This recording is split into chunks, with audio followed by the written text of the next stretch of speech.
Again, thanks for your time. You bet. Great to see you. I'm going to start with throwing it your way. If you were going to ask the mayor one question right now after 2 years in Denver, what would you ask Denver's mayor? I would probably ask Denver's mayor, what's next? I mean, I think we have a good sense of where we've come. A lot that's changed. Homelessness is different. Crime is different. 16th Street is open, but where do we go next? I think that'd probably be my big question. So then I'll ask it. What is next? Yeah, I think we have a lot of unfinished business. We're delighted that we've dropped homelessness by almost 50%, but we still got the other 50% of folks to address. And that's a lot of people with serious addiction and mental health. We are going to focus on a roads to recovery plan we have to get those folks off the streets into treatment. Big drops in the homicide rate and violent crime, largest drops in the country, 58%. But we have more to do on quality of life crimes, on retail theft, on people using or distributing drugs in public still. That's a big focus for our next phase. So I think those are the right things to focus on next. And we want to keep growing even while we are trying to manage tight budgets. So that means things for us like the Migrant bond on this November ballot to make sure we can get roads and bridges and rec centers and libraries and public parks people care about taken care of, improved, make sure they're not falling apart or debilitated. And so I think those are a big part of what's next. And then a big focus still on making sure that every Denverite that works in Denver can afford to live in Denver. We still got to make sure housing is more affordable and we got more places to live where a teacher or a nurse or a waiter in downtown can still afford to live. So I think those still remain the big unfinished pieces of work for the next 2 years. So we're sitting here, the calendar says this is your 2-year anniversary. I just found that out. I did not know actually that it was my anniversary. What was your greatest accomplishment in your first 2 years?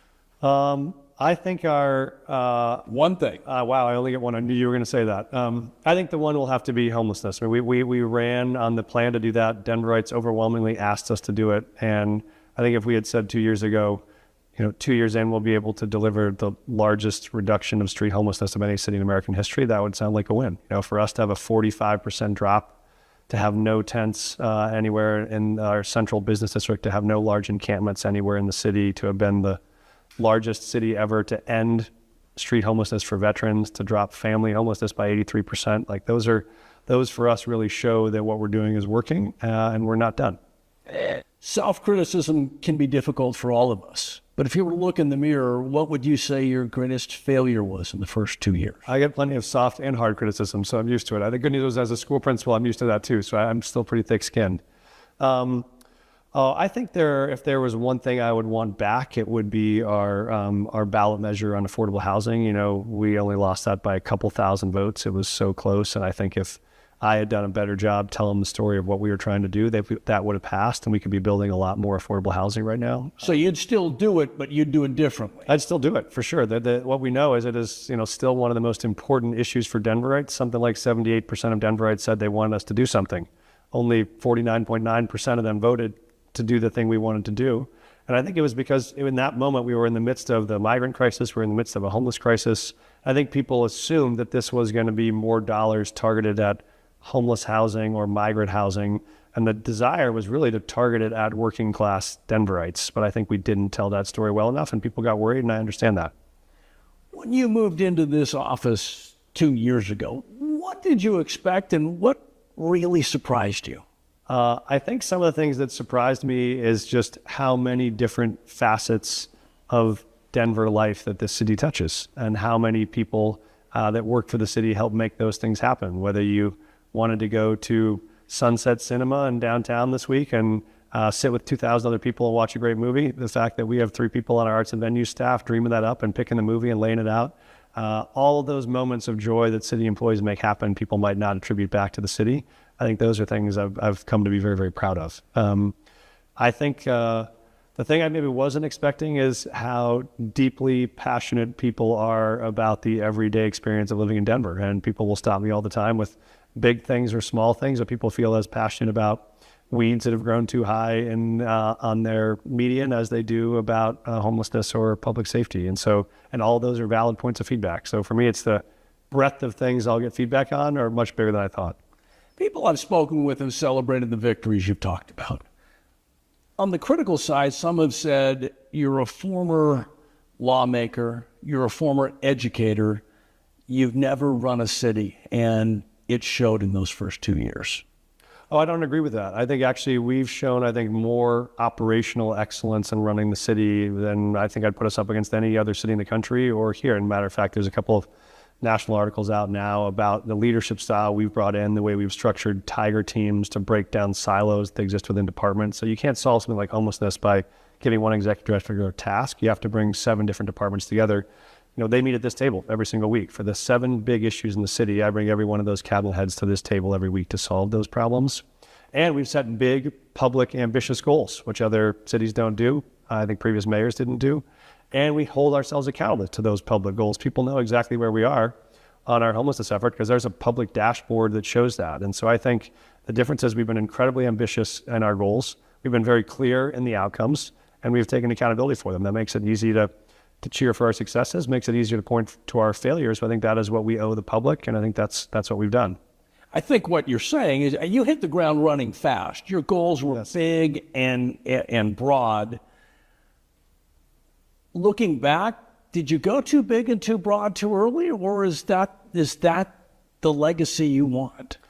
Oh, no, we definitely did not go too big, and I think we'll go bigger. I've never met someone who said, Mike, I really would just like a government that runs slower. If you could just we'd like to reduce the murder rate, but let's not do it too fast. I want to make sure we still have a healthy number of murders every year. I've never had someone ever tell me that. And so I think people are mostly frustrated that government moves too slow and there's too many blue ribbon commissions with no action. I think our belief is we've heard what people want. Our job is to act on it and act on it swiftly. And there'll always be chance for improvement, but we don't want to spend 2 years analyzing a problem while we have people that are either, dying of overdoses on the streets, or we're having to move out of the city because they can't afford to stay here, or have family members who are victims of violent crime. Like, those are things that are urgent. And I say to our team, we believe you have to deliver with the urgency the residents of Denver deserve. And that the residents of Denver have asked us to go fast, and we're going to keep doing that. Another critique, another voice, the Denver Post headline on Sunday. Denver Post headline this week. Denver's mayor thinks big and moves fast, netting mixed results 2 years in. Should he slow down? Is that fair? It's fair that we have big ideas and move fast, and the answer is definitely no. We will not slow down. I don't think the mixed results is fair.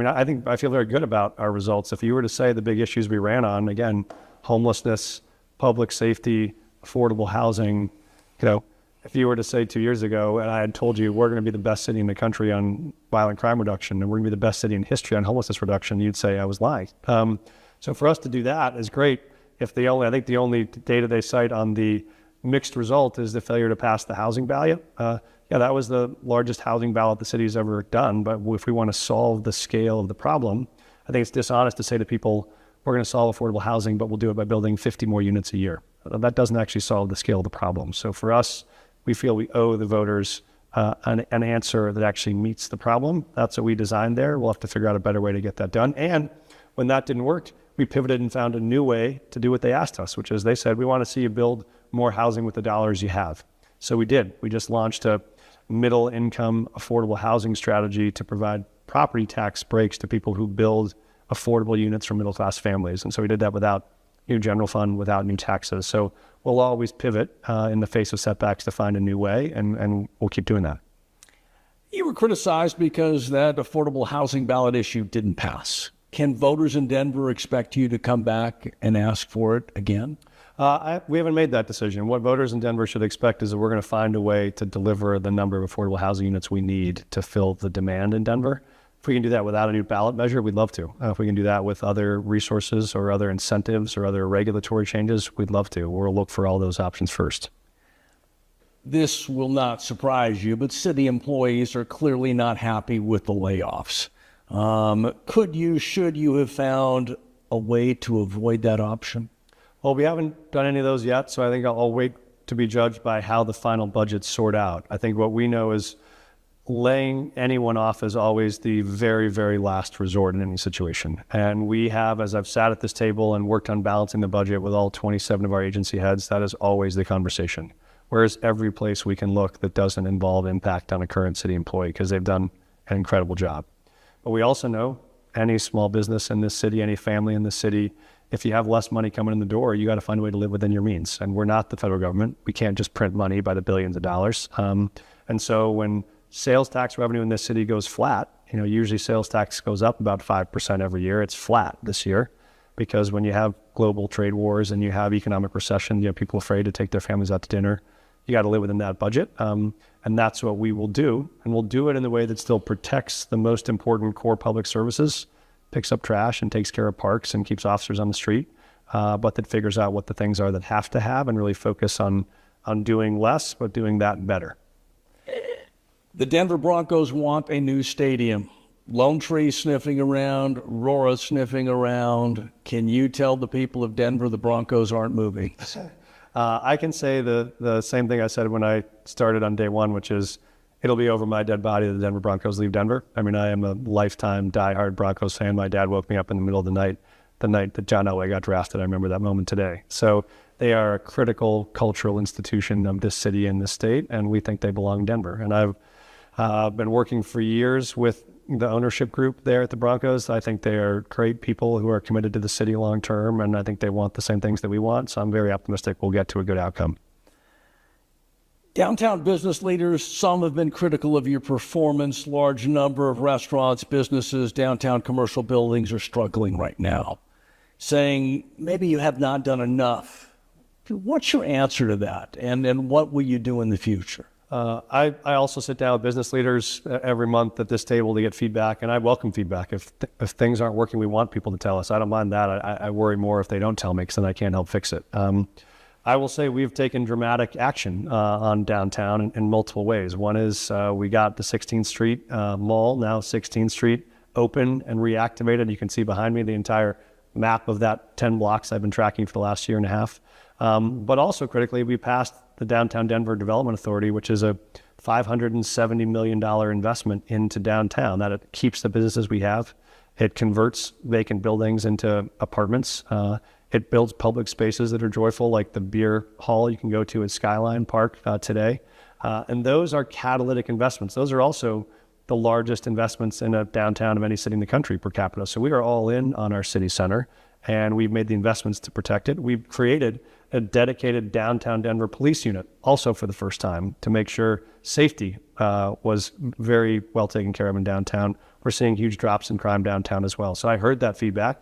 We've acted aggressively on it, and you'll see from us in the weeks ahead some more big moves around what we'll do with the Downtown Denver Development Authority to make sure we're going to catalyze and reinvigorate downtown. The immigration issue, the battle with D.C., you went back. By all indications, you survived. No holes yet. Right. What do you see moving forward in this world right now, and how are you going to guide this ship with that controversy? Yeah, I mean, I've said this for a year. For a year there has not been a migrant crisis in Denver. I mean, more than a year ago, we had already managed and really solved the situation with the simple idea of folks that arrived here wanted one thing, and that was to work. And we wanted one thing, which is for them to work and be able to support themselves. We focused all our efforts on getting them into work authorization, and that has been successful. A year and a half ago, we had encampments all over the city of migrants with no place to go. You don't have that anymore. These folks are in apartments, they're in jobs, they're working, they're paying taxes. That's how we wanted it to go. And that was true 6 months before the new president came into office. And I think one thing we knew was we were on a path to resolve that regardless of who won, because we'd already figured out a plan with the Biden-Harris administration that worked for us. That means we closed all of our shelters. We've dropped our spending on migrants by 90%. It's down to $4 or $5 million total for helping support folks that arrive, and that'll go even lower next year. So we think there is no crisis anymore for us to manage. We think this shows that if you provide people access to work, they can be integrated into a city in the way that immigrants have for generations in this country. Colorado's political landscape is likely to change pretty significantly in the next 16 months or so. Contentious race for governor, contentious race for attorney general, potential new opening for a Senate seat if Senator Bennett is successful in his run. Yeah.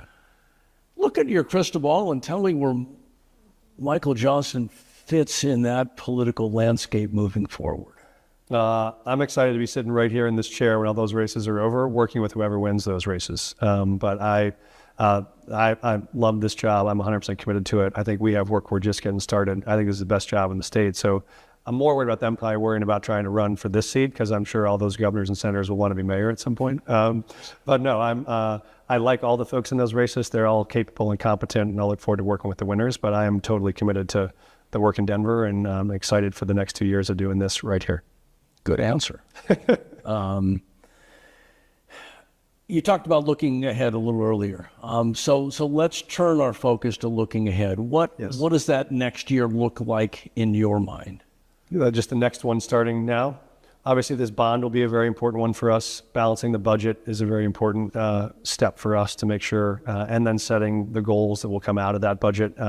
But there's, there are big projects that we have moving that we want to make sure and land. Obviously, we were excited about the women's soccer franchise and the stadium there. We're excited about our work in Globeville and Elyria and Swansea about the future of the stock show. Excited about the future of the Park Hill Golf Course. That was a major contested citywide issue that we started. Now will be the largest new park in the city in 120 years. We can get it built. So we have some of those, but really it's also still about the everyday execution of getting more and more businesses down to vacant office space in downtown, helping those restaurants around the city that are struggling to make sure they can be successful. So it's both the big things, but it's also just small investments neighborhood by neighborhood to make sure we're bringing down crime, we're bringing on more affordable units, and we're getting people off the streets and into services. Everybody seems to have an opinion of what this office, what that seat is supposed to do. 2 years in, are you still having fun? Oh, I love this job every day. It is the most fun I've ever had. And I love it because you can make an impact every single day. So when people come to me with something they're mad about, the good news and the bad news is I can probably do something to fix that. And so it means there's not a thing that maybe is not my fault, and maybe not a thing that I can't do something to make better. But the fact that I can do something to make it better makes it the best job you can have. So, and you work with amazing people. Like every day I meet a new one of my coworkers who are one of our 14,000 city employees who are finding creative ways to solve problems, and I feel incredibly proud to work with them. We were out on the street yesterday. We talked to some Denver residents. We got a report card on your performance and some questions. So it's not just us. I get that report card feedback pretty regularly when I'm on the street too, so we'll see how it matches. This is from Scott. He's lived in Denver for 29 years. I asked him, what grade would you give the mayor and what question you would ask? He said, I'd give you an A-. Okay. He said, you've done a phenomenal job with the homeless issue. Thank you. His question. His issue is traffic. He says, what are you going to do with the bike lanes? They have taken up a lot of space and crowded our streets, and since he's been here, he's only seen 4 people riding in the bike lanes. He believes they're a waste, and he believes there needs to be change. What do you say to Scott? I wish Scott were in this office because we have this conversation a lot in here. So on the bike lanes, I think 2 things are true. One is we want to have safe, protected bike lanes where anyone from a 5-year-old to an 80-year-old can be able to ride to and from downtown or work or a park. I also think I describe it as, I think that network of bike lanes should look more like a subway map and not like a bus map, which is, if you look at the light rail, there are a couple of main arteries that run east-west, a couple of main arteries that run north-south. I think if we did that, then folks could go to those very safe, protected bike lanes and use them. I don't think we need them on 10 streets going east-west, all between 10th and 20th. I think that's a place where you can consolidate them and make them all safer. We'd rather have a smaller number of much safer bike lanes than a very large number of partially safe bike lanes. And we do want to balance for the fact that we want more people to use bikes, and there are a lot of us in the city still have to use cars. And we don't want to make it harder for you to use a car. We want to make it easier for you to use a bike, and we think there's a way to do both by both protecting parking spots, getting a smaller number of very safe lanes, and then making sure that we can still get people that want access to businesses that have spaces in front that need parking. So should the people of Denver anticipate changes? Well, we've paused expansions of a lot of new bike lanes, and we're trying to, when you see those white bollards that you see on bike lanes, those were meant to be temporary strategies to get to what are called high safety or highly protected bike lanes, which could be curbs or could be medians. So what we'd like to do is accelerate a smaller number of lanes for those much higher safety protections, and then not have as many of the white bollards, which are both sometimes a visible distraction for drivers or for businesses, and also not as highly used as what safer lanes would be. So we'll try to focus our efforts on a smaller number of highly safe lanes, and then make sure we're balancing that with protection on parking. Marty has lived in Denver for 53 years. Wow. I asked him, what grade would you give the mayor? He says a B to B minus. I think that there's trouble with the immigration issues, and they're having associated trouble and conflict with the Trump administration. Marty's question is, I think it would go on the immigration and sanctuary city policy, is how do we get to a point where, Marty's question is, how do we get to a point where there's no constant conflict with government and the Trump administration? How do we get to a point where there's a middle ground, and without that causing a lot of wasted time and effort? I agree with Marty on that. I would love to avoid having any more battles with the federal government on these questions. And I would actually say, I think Denver is at that stage now where we don't have a crisis. We don't have folks sleeping in the streets. We don't have budgets that are overwhelmed. We think we've managed this. And so we think the crisis is over. We think the fight can be over. I think there are some times where the president wants to pick fights for other reasons, but our goal is we want to focus on the immediate challenges we have in front of us. That's more about economic recovery, around filling vacant office space, around affordable housing, around public safety. So I'm going to stay focused on that. I'm with Marty, and we hope the federal government focuses on their part of the job. Here's another interesting perspective I think you'll welcome. This comes from Anastasia. She moved to Colorado 2 weeks ago from Alabama. I'm glad. I said, what grade would you give the mayor? And she says a B plus, because the city has exceeded every expectation. I asked her, what question would you ask the mayor? And she said, my question is, how can the homeless help themselves? Because we have seen resources where there is help for the available people, like mutual aid Mondays. Yeah. So she talked about mutual aid Mondays. And her question basically is, how can the homeless population really help themselves right now? I mean, this is why I love this job. Like, what three great, thoughtful questions. She's been here 2 weeks and already knows some of the nonprofits that do community-based work. I think her point is right. We both want to help get people that are homeless access to services. And we do think they have some of their own accountability in using those services and taking advantage of them. And so we're really focused now on getting people into transitional housing, but then making sure they're doing the work as soon as we get them housing to get a job, to get treatment if they need it, to get set in a long-term housing unit, and to make their own money so they can pay their own rent. You know, we want them to be independent and taking care of themselves. So now one of the things we track is how quickly does someone get out of one of our all insights and into not just housing, but a job. Because if you don't have a job, you're ultimately having your rent paid by the government or someone else. That's not good for you or for us. And so we're really intensifying our focus on workforce training and on people getting up and out faster. Final moment. Look into that camera now and tell the people of Denver what they can expect in the next 12 months from you. Yeah, I think what you can expect from me is we're going to work even harder on the things you've asked us to take on. That means making the city even safer, continuing to reduce crime. It means trying to get the other 50% of folks that are still on the street, off the street, into services, into housing and paying their own rent. It means continue to fight to make this city more affordable for the working families that are struggling every day still to pay the rent here. And so that's more of a focus on affordable housing across the city. And it means continuing to bring out those places of joy that make you love Denver. We know that people love to go to Red Rocks. They love to go to Broncos games. They love to go to the theater downtown. They love to go to their local restaurants. We want all those places to still be vibrant and easy to get to by bike, by foot, by car. That's all a part of, we think, making you love Denver, and that's what we're going to be all about. Good to see you, sir. Appreciate your time.